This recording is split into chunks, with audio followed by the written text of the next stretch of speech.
Good morning and welcome to KidNuz. I'm Tori. It's Tuesday, September 1st, 2020. And we begin with a tiny village coming together to help a sick young girl in Alaska. The child needed to be airlifted last Friday night to a hospital in Anchorage, but the pilot of the LifeMed flight couldn't land safely in the remote location because the runway lights at the local airstrip weren't working. So word quickly spread, and in the middle of the night, about 20 members of the tight-knit tribal community dashed over in their cars and all-terrain vehicles and pointed their headlights at the runway to enable the pilot to safely touch down. The story has a happy ending. The girl who required advanced medical care was treated and has already been released from the hospital. The LifeMed Alaska service posted on Facebook, "This was a great example of what an amazing community can do with a lot of determination." Tennis is the latest sport determined to hold a major competition during a pandemic. The U.S. Open got underway yesterday in Flushing Meadows, New York, with, naturally, a lot of changes. There are no fans in the seats. The number of ball persons has been reduced from 280 to 135, and press has been cut from 1,100 to 15. Anyone not holding a racket must wear a mask. All 365 players were tested upon arrival and will be tested every 4 days. Already one player, Benoit Paire, has tested positive, and his fellow French players have been asked to self-isolate. One result of note, 16-year-old American Coco Gauff, who wowed the crowd last year by winning 2 matches, lost yesterday in the first round. As it turns out, a former president had a hand in saving the basketball season. Last week, NBA players were the first to pull the plug on games to protest police brutality. According to The Athletic, LeBron James was among a group that called on Barack Obama for advice. The former commander-in-chief reportedly told them to finish up the playoffs and use the opportunity to create change. The next day, the players voted to play, and the league said it would work with them to battle social injustice and push for police reform. The NBA also agreed to turn many of its arenas into giant voting stations this November to make casting ballots easier during the pandemic.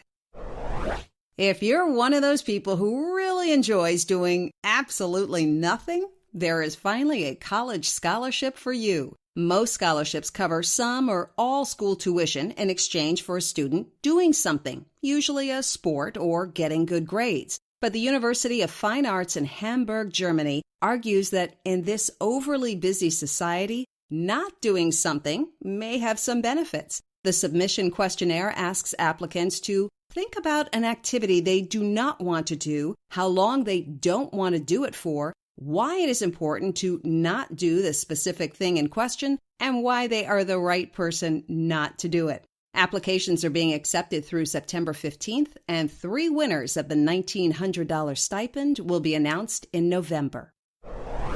With teachers basically needing to reinvent their classrooms this new school year, one celebrity mom is stepping up to the plate so educators don't have to dig into their own pockets to cover costs. Last week, Chrissy Teigen posted a photo of the room she set up for homeschooling her daughter and then asked teachers to send her their Amazon wish lists via Twitter so she could help them get up and running. And the requests poured in. Teigen said she'd do as many as she can and managed to help 50 teachers. Many responded with gratitude, and some shared pictures of the students who would directly benefit from Teigen's kindness. That's it for KidNuz. Now, our KidNuz quiz. What did a small community in Alaska do to help a young girl?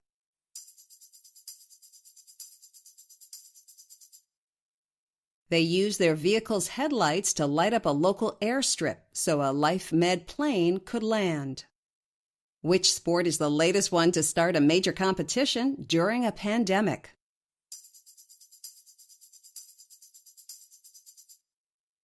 Tennis, with the U.S. Open now underway in New York. What has Chrissy Teigen done to help out with back to school?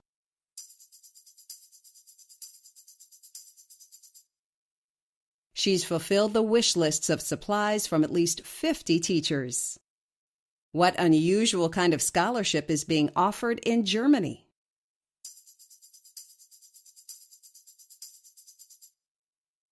A scholarship for doing nothing.